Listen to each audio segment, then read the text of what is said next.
Okay, so the Verizon remote here, the power button is very sluggish. Everything else works. This doesn't respond well. So I think it only needs a bit of cleaning. And to do that, you take the screw out. There's a screw in the battery compartment. Take that out. And then you pry open the case. There are no other screws to get it open. There's a slot here, there's a slot here, there's a slot here, and then all around. How do I know? Because I opened it before.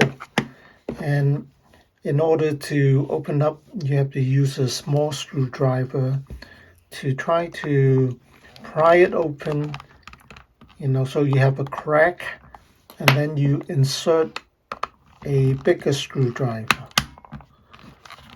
Right? You see a hole here? That's the slot. And then over here as well. And then all around. You just try to break it open. And if you do it well enough, you won't have too much damage on the side here. So you just open up the case, right? And you see over here, there's a hole, and there's a tab, I guess a little protrusion, so it locks up the remote. And then you see here another slot. Same thing on the other side. So I think you have the idea, and you can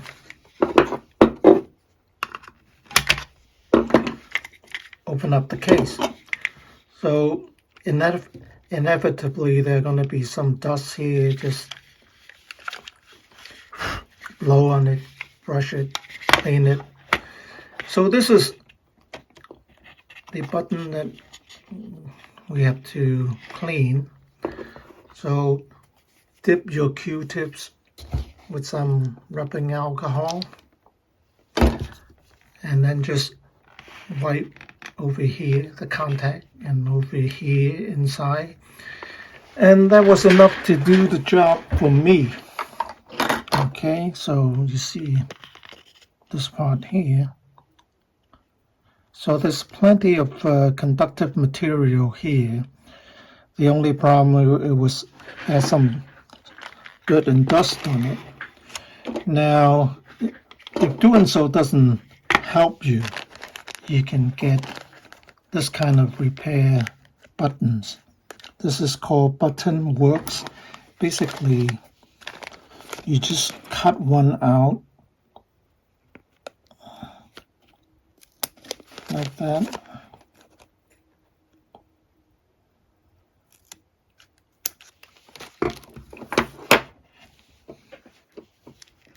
You cut one out, and then what you do, this is self-adhesive. You peel the backing here. I'm not going to do it because mine doesn't need the repair. But what you do is, there are 3 layers to this, and this works like your rubber here. When you press it, it flexes. The piece here flexes. You peel out the paper, and then you stick this part onto your circuitry here. Right? You cut it out like that. There's some self-adhesive. And then you replace this and close up the case, and it should work. So this takes the place of this conductive material here. Now, there's an LED here, so you might want to cut out a hole in the center here, so you allow the light to go through and you don't short out the terminals, the contacts here on the LED. So That's the only change you might have to do. With other types of buttons, they don't have the LED here. Then you don't have to do any surgery on this. But beware that that's what you might have to do. But when you come to have to replace the button, then you probably should get a new one from Verizon anyway. So this is just in case if you want to try repairing remotes or other kinds of remote, and if you want to do that, then that's what you do. All right, then like I said, I don't have to replace mine, so just put it back. Put back the cover. Put in the battery and try it out before you close up everything. And if it works, then great. You just fix a very common problem. You probably have thousands of these remote controls, and you probably don't want to go through the hassles of going to get Verizon to send you a new one. So after you made your repair, try it out. It should work with a light touch. The button would go on.